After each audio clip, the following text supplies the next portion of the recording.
खरमास शुरू प्रतिदिन पूजा पाठ और तुलसी पूजन करने वाले हो जाए सावधान, वरना कंगाल होते देर नहीं लगेगी। श्री शिवाय नमस्तुभ्यम महाराज। जैसा कि आप सभी जानते ही हैं कि 15 मार्च से खरमास की शुरुआत होने वाली है। ऐसे में भक्तों, खरमास शुरू होते ही प्रतिदिन की जो पूजा होती है इसके नियमों में बदलाव हो जाता है। इसी के साथ महाराज खरमास का जो सबसे अधिक प्रभाव है वह तुलसी पूजा पर पड़ता है, क्योंकि खरमास में माँ तुलसी को जो भी वस्तुएं अर्पित की जाती हैं वह सभी बदल जाती हैं, साथ ही माँ तुलसी की पूजा विधि भी बदल जाती है। तो इसीलिए आज के इस वीडियो में हम जानेंगे कि खरमास में प्रतिदिन का पूजन करते समय और तुलसी माता का पूजन करते समय कौन कौन सी सावधानियां रखनी चाहिए। इसी के साथ खरमास में वो रविवार के अलावा एक और दिन ऐसा होता है जिस दिन माँ तुलसी को जल अर्पित नहीं किया जाता है। यदि आपने यह गलती की तो आपको इसका दोष भुगतना पड़ता है। तो महाराज खरमास से जुड़ी हुई समस्त जानकारी के लिए वीडियो के अंत तक बने रहिए, और यदि आपको जानकारी उचित लगे तो वीडियो को लाइक करें, चैनल को सब्सक्राइब करें और कमेंट बॉक्स में ओम नमः शिवाय या हर हर महादेव जरूर लिखें। तो चलिए सबसे पहले बात करते हैं खरमास में प्रतिदिन के पूजा पाठ के नियमों के बारे में। तो महाराज आप सभी में से अधिकांश लोग प्रतिदिन पूजा पाठ जरूरी करते होंगे। फिर चाहे आप भगवान शिव की पूजा करें, लड्डू गोपाल जी, शालिग्राम जी या भगवान विष्णु जी, किसी की भी पूजा पाठ करें, तो ये जो पूजा पाठ है इस खरमास में बदल जाता है।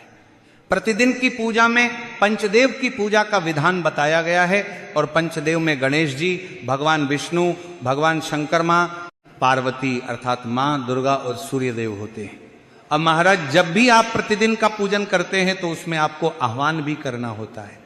आह्वान पूजा वो होती है जिसमें आपको बोलना होता है कि हे प्रभु आप यहाँ आए और हमारी पूजा को स्वीकार करें। तो ये जो आह्वान पूजा है यह खरमास में बंद हो जाती है। अब महाराज बंद होने का कारण एक ही है कि दैनिक पूजन में पंच देवों का पूजन किया जाता है, जिनमें सूर्य देव भी शामिल होते हैं, और खरमास के दौरान सूर्य देव को बुलाया नहीं जा सकता है, यानी कि उनका आह्वान नहीं किया जा सकता है, क्योंकि खरमास के दौरान सूर्य देव गुरु की राशि में गोचर कर रहे होते हैं।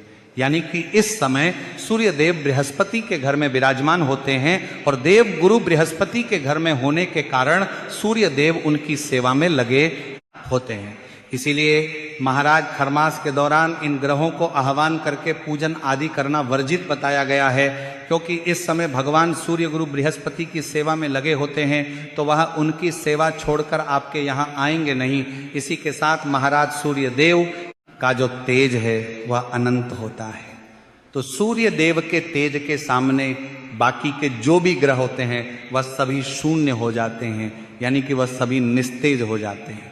इसी कारण खरमास से पहले ही शुक्र अस्त होते हैं। शुक्र अस्त इसलिए होते हैं क्योंकि इस समय शुक्र सूर्य के बहुत नजदीक आ जाते हैं, इसीलिए सूर्य के सामने सभी ग्रह निस्तेज हो जाते हैं। इसी कारण से इसको कहते हैं कि शुक्र अस्त हो गए हैं, और ये सभी ग्रह मार्च के बाद ही सूर्य के प्रभाव क्षेत्र से बाहर आएंगे और अपने तेज में दिखाई देंगे, और तभी से सूर्य उदय होंगे। तो भक्तों, इतना अधिक प्रभाव होता है सूर्य देव का ग्रहों पर, और सूर्य देव का तेज इतना अधिक होता है कि इससे ही हमारी पृथ्वी प्रकाशित होती है।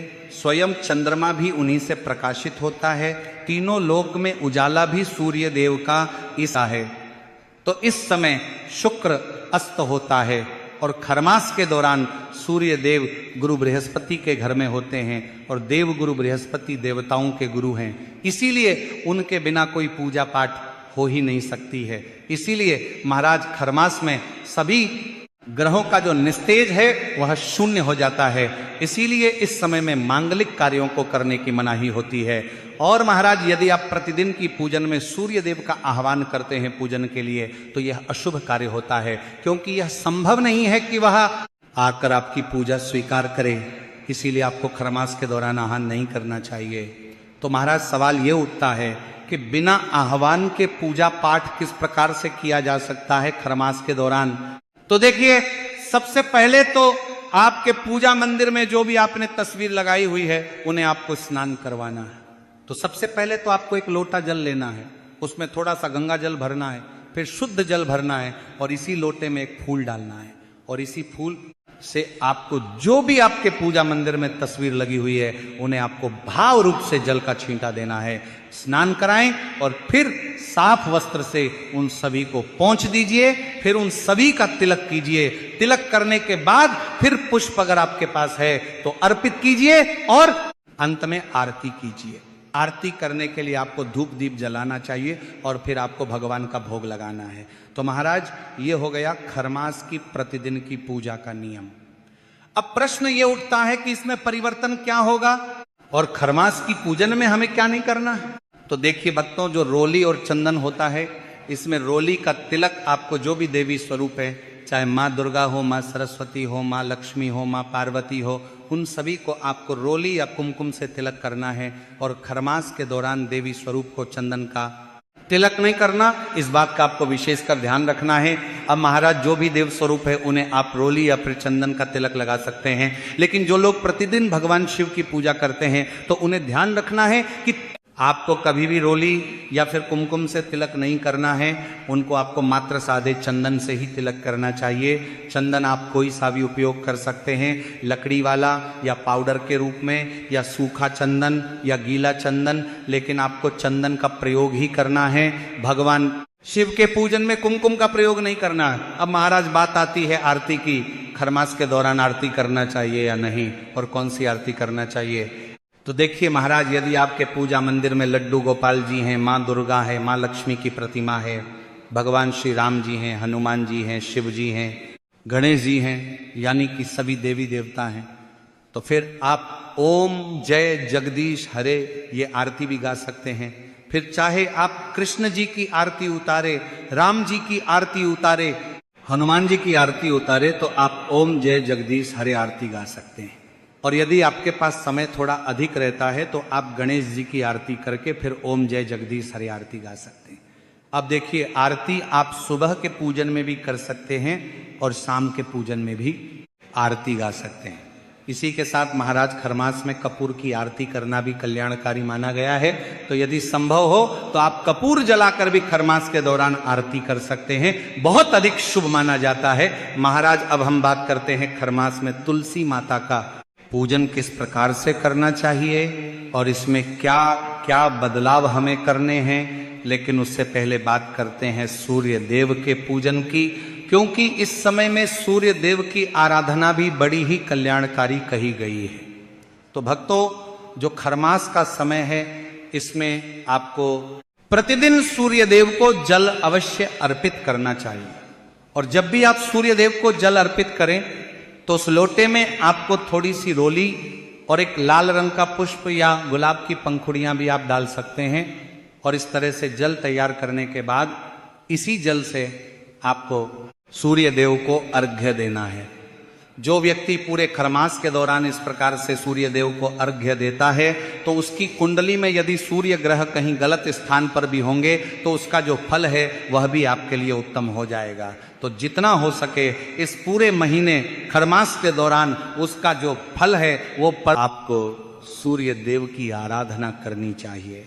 अब महाराज आपका सवाल रहेगा कि गुरुजी, अभी तो आप कह रहे थे कि इस समय सूर्य देव की पूजा करना शुभ फलदायी नहीं होता है, या सूर्य देव की उपासना नहीं करनी चाहिए, या उनका आवाहन नहीं करना चाहिए। तो महाराज, यहाँ उनका आवाहन नहीं करना चाहिए, समझने का फेर है, आहान पूजन वर्जित है।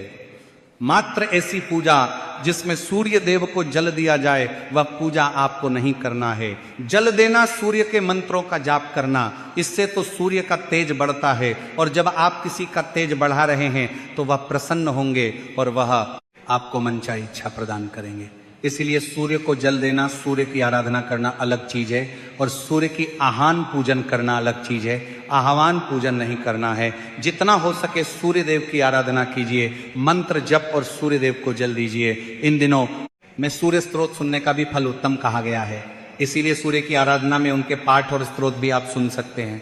नवग्रहों में सूर्य देव राजा हैं, तो राजा जो है उनके मुख पर तेज है।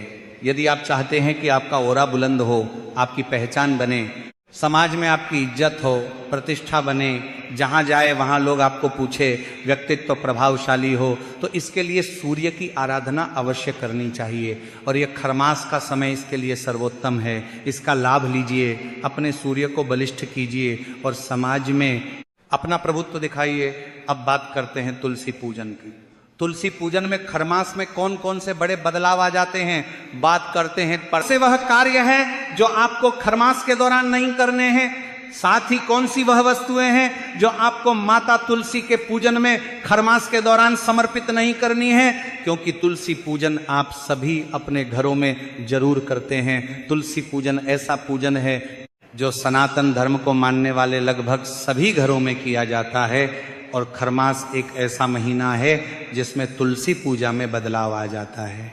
तो देखिए भक्तों, एक तो अभी गर्मियों का समय आरंभ हो चुका है, यानी कि भारत के सभी प्रांतों में लगभग गर्मियों का मौसम लग चुका है।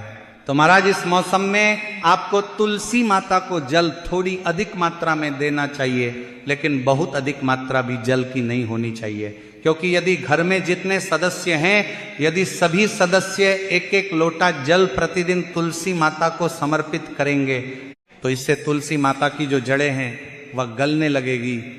इसीलिए जल की मात्रा आपको बढ़ानी है, लेकिन 1 से 2 लोटे ही आपको जल देना है। और खरमास 15 मार्च से शुरू होगा, जो कि 14 अप्रैल को समाप्त होगा। तो इसमें आपको किसी भी दिन तुलसी माता को एक लाल रंग का कपड़ा या लाल रंग की चुनरी अवश्य ही उड़ाना चाहिए। ऐसा करना बहुत ही शुभ माना जाता है और इससे आपको भगवान विष्णु माता लक्ष्मी का आशीर्वाद भी प्राप्त होता है। अब महाराज, यदि आपके घर में तुलसी जी गमले में हैं, तो उस गमले को आपको प्रतिदिन छांव में भी अवश्य रखना चाहिए।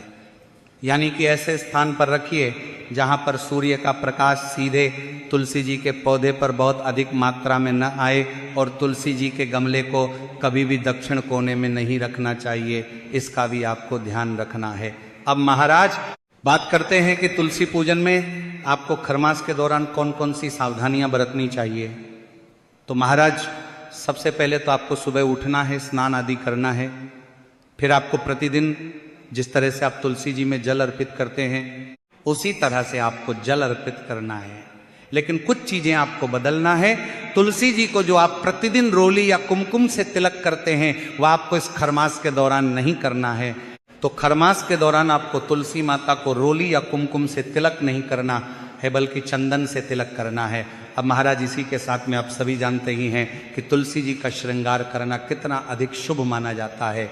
यानी कि उन्हें श्रृंगार की सामग्रियां अर्पित करना कितना अधिक शुभ होता है। लेकिन आपको इस खरमास के दौरान तुलसी माता को श्रृंगार की सामग्रियां अर्पित नहीं करनी है। चाहे खरमास में एकादशी हो या पूर्णिमा हो, कोई भी तिथि हो, उसमें आपको खरमास के दौरान तुलसी माता को श्रृंगार की सामग्री अर्पित नहीं करनी है। तो खरमास में इस बात का भी आपको विशेष ध्यान रखना है। तीसरी बड़ी बात यह है कि पूरे खरमास भगवान विष्णु के साथ माता तुलसी का पूजन नहीं होगा। भगवान विष्णु और माता तुलसी का एक साथ जो हम पूजन करते हैं, तो भगवान विष्णु को ये तुलसी माता के साथ विराजमान नहीं करना है। पूरे खरमास के लिए प्रश्न आता है। हमारी माताओं बहनों ने पूछा कि पंडित जी, हमने तो उसी गमले में शालिग्राम जी विराजमान कर रखे हैं जिसमें तुलसी जी हैं, तो उनको वहां से अभी कुछ समय के लिए अपने मंदिर में विराजमान कीजिए। शालिग्राम जी को तुलसी माता के गमले से हटा दीजिए, दोनों की पूजा कीजिए, लेकिन एक साथ न करें। खरमास में 30 दिनों की बात है। अब बात आती है कि खरमास कब शुरू होगा और कब समाप्त होगा। तो महाराज, खरमास की शुरुआत 15 मार्च से होने वाली है और ये 14 अप्रैल को समाप्त होगा। 15 मार्च को जब मीन की संक्रांति होगी, सूर्यदेव मीन राशि में प्रवेश करेंगे तो खरमास शुरू होगा। और जब मेष की संक्रांति होगी 14 अप्रैल को, सूर्यदेव जब मेष में प्रवेश करेंगे मीन राशि से निकल के, तो यह खरमास समाप्त हो जाएगा। चौथी बड़ी बात यह है कि रविवार को हम विशेष रूप से तुलसी में जल नहीं देते हैं, उसका आप ध्यान रखिए। लेकिन एक और है, जिस दिन आपको खरमास में जल नहीं देना है, खरमास में मंगलवार को भी जल देने की मनाही कही गई है कि मंगलवार के दिन भी तुलसी माता में खरमास के समय पर जल नहीं अर्पित करना चाहिए। तो इसका आप ध्यान रखिएगा। बाकी दिनों में जल देने के जो नियम है वह उसी प्रकार से रहेंगे। और दीपक भी आप प्रतिदिन तुलसी के वहां लगा सकते हैं। केवल रविवार के दिन आपको तुलसी जी को स्पर्श नहीं करना है, और एकादशी और द्वादशी पर भी आपको ना स्पर्श करना है और ना ही तुलसी दल तोड़ना है। ऐसा करने से भयंकर दोष लगता है। तो यह थी खरमास से जुड़ी हुई संपूर्ण जानकारी।